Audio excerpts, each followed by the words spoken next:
Puluhan warga Mapala, Goa, Sulawesi Selatan dilarikan ke rumah sakit dan puskesmas setelah mengkonsumsi makanan di hajatan. Korban mengalami sakit kepala dan juga mual sehingga harus mendapat perawatan. Korban sebagian besar anak-anak.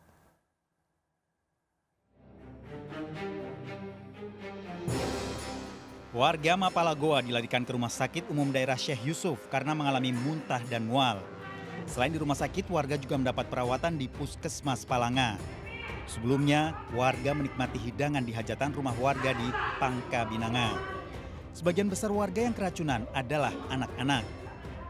Para korban mengalami sakit perut, mual, usai menikmati ayam dan acar di pesta hajatan. Ayam suwir sama kerupuk sama acar. Di mana itu kita makan? Di pesta itu. Nanti setelah kita makan, ada mie kelainan kita rasa. Tidak di acar. Ada. Setelah itu dilarikan ke rumah sakit. Jumlah keracunan 24 orang dan sementara dirawat di rumah sakit Syekh Yusuf Kalantala ini 13 orang. Sebagian ada dirawat di Puskesmas Palangga dan sebagian ada di Polisi masih melakukan penyelidikan dari sisa makanan di hajatan. Dari Goa, Sulawesi Selatan, Bukma melaporkan. Pemerintah ikut berupaya mengatur soal jajanan anak di sekolah. Dalam pasal 202 disebutkan pemerintah daerah wajib mengatur dan membina pedagang makanan di sekitar sekolah dan tempat kerja untuk menekan resiko penyakit. Dan inilah Presiden Joko Widodo menaikkan peraturan pemerintah nomor 28 tahun 2024 tentang peraturan pelaksanaan Undang-Undang nomor 17 2023 tentang kesehatan. Dalam turunan PP Undang-Undang Kesehatan disebutkan, pemerintah daerah wajib mengatur, membina pedagang makanan dan minuman yang berjualan di sekitar sekolah dan tempat kerja. Menanggapi hal ini, pengurus Harian Yayasan Lembaga Konsumen Indonesia, Sri Wayuni, mengatakan informasi labelisasi pembatasan batas maksimum kandungan gula diperlukan supaya masyarakat dapat mengawasi dan mengadukan.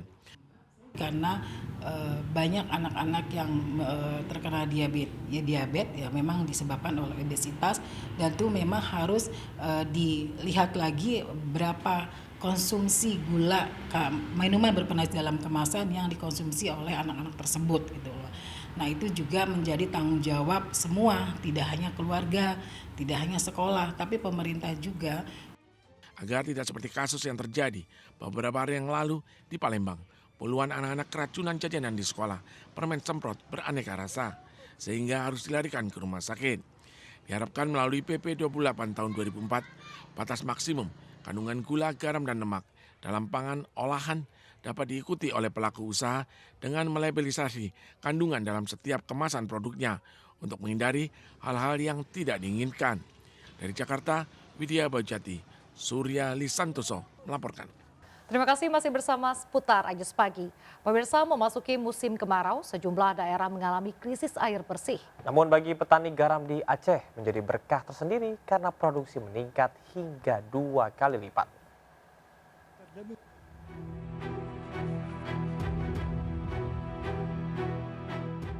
Memasuki musim kemarau, warga Padukuhan Sikaret, Kebumen, Jawa Tengah mendatangi sumber air yang masih tersisa.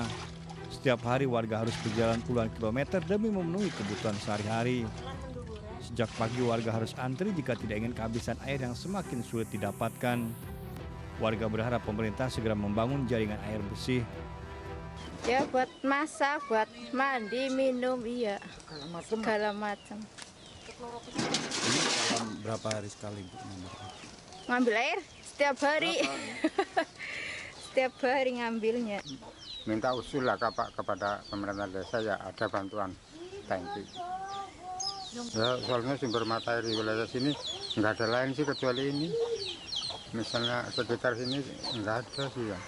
Cuman yang buat andalan ini doang, setahu saja. Ya, Pak. Kondisi berbeda terjadi di Aceh Besar.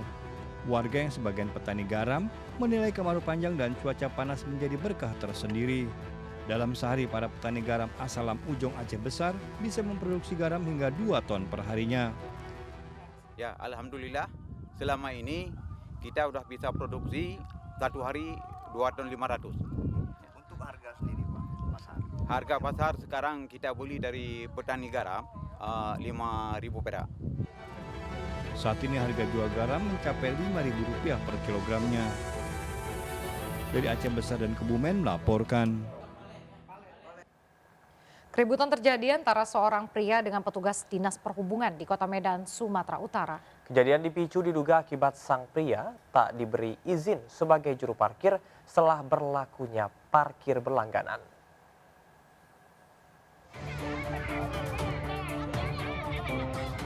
Keributan antara seorang pria dengan petugas dari Dinas Perhubungan terjadi di Jalan Jawa, Kota Medan, Sumatera Utara. Meski lokasi kejadian hanya berjarak sekitar 100 meter dari Polsek Medan Timur, namun keributan dilerai oleh warga dan petugas Satpol PP. Keributan dipicu penolakan para juru parkir yang berada di Jalan Jawa, Kota Medan terhadap aturan parkir berlangganan. Sejumlah petugas parkir yang kebanyakan warga setempat menolak bergabung dengan Dinas Perhubungan. Kita semua tahu ya bahwa yang namanya jalan ini milik negara, yang pengelolaannya sepenuhnya diserahkan kepada pemerintah. Jadi ini tidak ada lahan si A, lahan si B, ini lahannya pemerintah. Dan hari ini pemerintah sudah mengeluarkan kebijakan bahwa untuk parkir on street, ya panggil pinggir jalan, kebijakannya parkir berlangganan. Jadi kalau masih ada oknum yang demikian, secara otomatis merupakan pelanggaran, pasti kita tidak. Usai kejadian, pelaku mendekam di Polsek Medan Timur. Dari Medan, Sumatera Utara, Ahmad Ridwan Nasution melaporkan. Pemirsa, Wakil Presiden terpilih Gibran Rakabuming Raka kembali meninjau uji coba program makan siang bergizi gratis. Ya, kali ini makan gratis dilakukan di SD Negeri 4 Tangerang, Banten. Harga tiap paket menu Rp15.000 pas.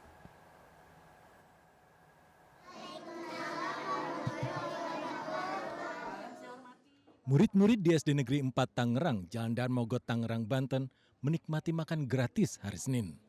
Sekolah mereka menjadi tempat uji coba program makan siang bergizi gratis dari pemerintahan Prabowo Gibran. Wakil Presiden terpilih Gibran Rakabuming Raka meninjau langsung pelaksanaan uji coba.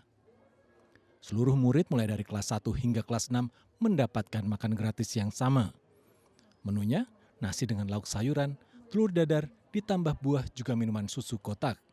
Gibran mengatakan menu makan siang bergizi gratis mengikuti anjuran ahli gizi serta masukan dari para orang tua. Hari ini di Tangerang, SD SMP, ini sesuai masukan dari para ahli gizi, susu dan makan siangnya diberikan jeda. Kalau kemarin kan dibarengkan, nah ini atas usulan, masukan dari orang tua, ahli gizi, susunya diberikan di jam istirahat pertama ya Pak ya. Jadi ada jeda antara susu dan makan siang. Lalu kemarin juga banyak sekali masukan dari para pemerhati lingkungan terkait packaging. Nah ini packagingnya mereka pakai apa? Bawa kayak bekel gitu ya. Jadi nanti bisa dicuci, besok dibawa lagi. Jadi tidak ada plastik. Makan bergizi gratis di Kota Tangerang digelar mulai tanggal 5 hingga 9 Agustus. Program ini dilakukan di 36 sekolah secara bergantian. Dari Tangerang, Banten, Aya Nufus, Leman, iNews melaporkan.